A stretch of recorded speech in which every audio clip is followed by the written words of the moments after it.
In my last video, I wrote basically a rant about my disappointment with the recent Minecraft updates, and how much Mojang and Microsoft have failed me, my childhood, and those around my age who grew up playing Minecraft in much the same way I did. You guys seem to love that one, so yeah, I'm not gonna lie, I wasn't going to do this until I got the definitely original idea on my own that would be dumb if I didn't do a follow-up with a part 2, so here I am. Minecraft obviously has a lot of problems. I think we all can admit that. But what is Minecraft? Minecraft at one point used to be a symbol of a completely free and open-world sandbox game with little to no restriction on molding the landscape to whatever you could imagine.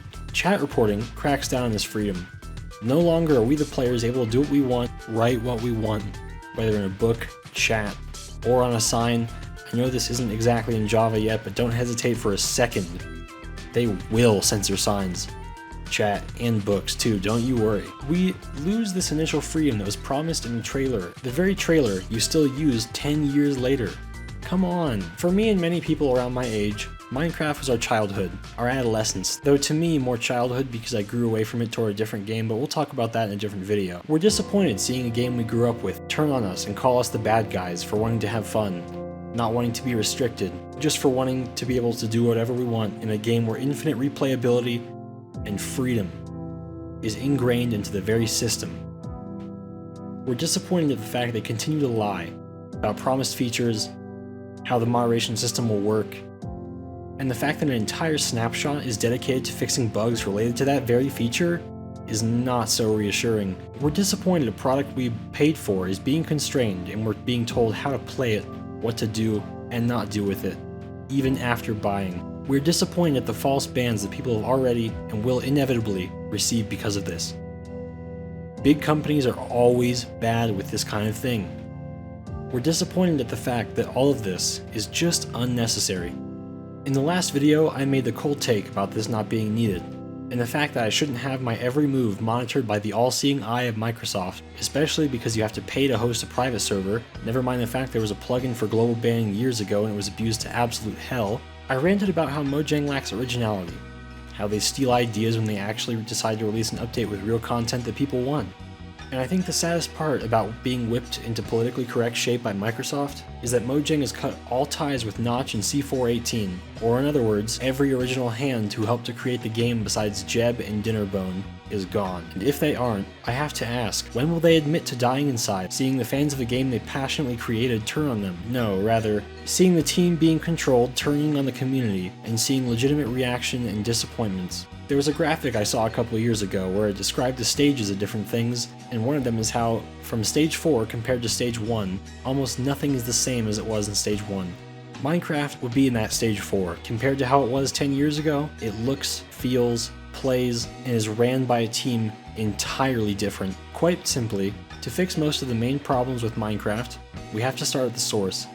Admin and management. If it were me, I would fire everyone from Microsoft who controls Mojang, fire anyone at Mojang who is either HR that simps for Microsoft, or anyone greedy who only looks after their pockets and sacrifices the quality of the game and their working environment as a result.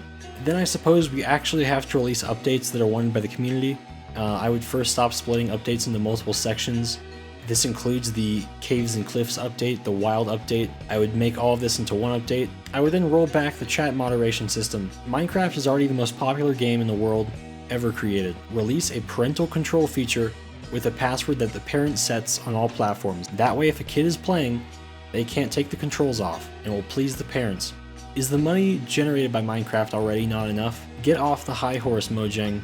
You are here now because you were bought by Microsoft and because there was a resurgence of Minecraft around 2018, people like Dream, JSchlatt, SMP Live, Hermitcraft, and the YouTube community barely carrying it. I suppose once you get rid of toxic higher-ups, a lot of things really sort themselves out, and now that we've altered a hypothetical version of Minecraft where there are updates the community actually wants and not what a YouTuber wants, ironic considering I'm a YouTuber, but bear with me here. Of course, now that we've fixed these problems, we need stuff to update the game with. Assuming we brought back all the promised and removed features in the mild update, I have a couple things I especially want to see. The first would be different armors with different additions besides enchanting. For the life of me, I cannot remember who I took this idea from, but there was a video I saw that suggested this exact thing, so forgive me. But they suggested certain armor could use electricity as a defense or some sort of power that could give benefits and drawbacks. Maybe more mob damage, some light thorns, and maybe something like speed. I think if this were to be a thing, we could add copper and emerald armor, have them both worse than iron and diamond, and then have those as well as iron armor utilize electricity if possible, when charged up via lightning rod, or on potentially a charging rack. I think the cons would have to be fairly high. The obvious would be durability. The armor and tools that could utilize electricity would have to be low. After all, electric devices lose battery after consistent use, and a lot of use. There could be a separate durability. One durability for the armor, and one durability for the armor with electricity on it. If the player recharges their armor constantly, it could have a durability percent or durability coefficient that causes it to lose durability faster as this battery dies. Sort of like how anvils break a little bit and then keep getting worse before eventually breaking. One other feature is something I've wanted for a while. My favorite biomes in Minecraft are the snow biomes, but there's literally nothing to do there. The new powder snow block they added is really cool, and I'm glad it's got unique functionality. I would add an iceologer base and the iceologers that were promised. The biome needs some reason or some purpose to bring people and players in there, because right now there's nothing to do. I think I would, along with keeping the regular villages in the snow biomes, I would make specific villages that work in the ice spikes biome to give it more color. You know, like some 4-tree city from Pokemon Emerald shit. There could be more of a specific ore, like lapis, redstone, or iron, sort of like how mesas have a lot more gold than other biomes. Inventory sorter and pickup filter. Inventory sorting mods are crucial to pretty much every single mod pack that exists, and for good reason. I don't like having to click and move things around and manual sort when I could just auto do it. A pickup filter I think is good, because let's say you're mining and you don't want to get any more than 2 stacks of cobblestone. Turn on the filter and it won't let you pick up anymore until you turn that specific filter for cobblestone off. You could have a filter that would set certain blocks to prevent you from picking up. The next thing I would do is add more underground structures. Dungeons, pyramids, houses, underground cities. The possibilities are limitless. There's a reason mods that add more structures generated are common in the community. More content and more things to do in a game about doing things is almost always better. In the Village and Pillage update, pillagers were added to the game and they received their very own bases, Outposts. Unfortunately, these outposts all look the same and have the exact same design, size, and spawn the exact same enemies every time. I think we ought to spruce them up a little bit. Change the colors and blocks based on the biome they're in. For example, if it were a savanna biome, the wood would be acacia, and they could use tree bark or some sort of other recognizable block for the outside. I think it could also be a good idea to have the loot that spawns in the outposts in said biomes to have different types of loot based on the biome.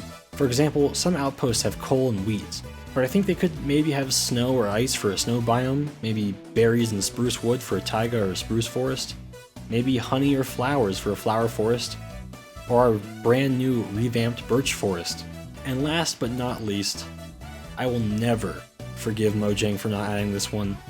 They claim to care about creativity, but the fact is, more options are always better and will always make the player think more critically and creatively when building something in-game. That's right, wall slabs. Along with that, a tool for turning every block into a slab. Wall or floor, doesn't matter. If it makes sense to, we'll do it. Obviously no crop blocks like melons or pumpkins, or interactables like enchanting tables, crafting tables, furnaces, chests, villager blocks, but I think this is just a feature we've needed for so long that we've been told, no, it's for your own good. But, you know, there you have it. Those are the features I would add to Minecraft. I would like to see in the future this new management at Mojang that I provide actually listen to the community, have a site for feedback, a way to gauge interest in the content the community actually cares about and wants, engage with the player base, not leaving them in the dark with vague clues about how a moderation system can constantly be abused, and not being controlled by the puppet masters and the ringleaders at Microsoft. Well, I guess I had a bit more to say this time. Didn't think I would, but I stated what I and many other people believe Minecraft to be as it was advertised to us. I laid out all my grievances with Mojang, told you what I'd change with the developers, what I'd change with the game, and what I would add to the game to bring another golden age of Minecraft and restore glory to the now no longer trustworthy Mojang. If you got this far, comment, I love Minecraft. I'm not a Minecraft YouTuber, and I never will be. This is just a video I wanted to make. Do not get the wrong idea. And as always, thank you for watching.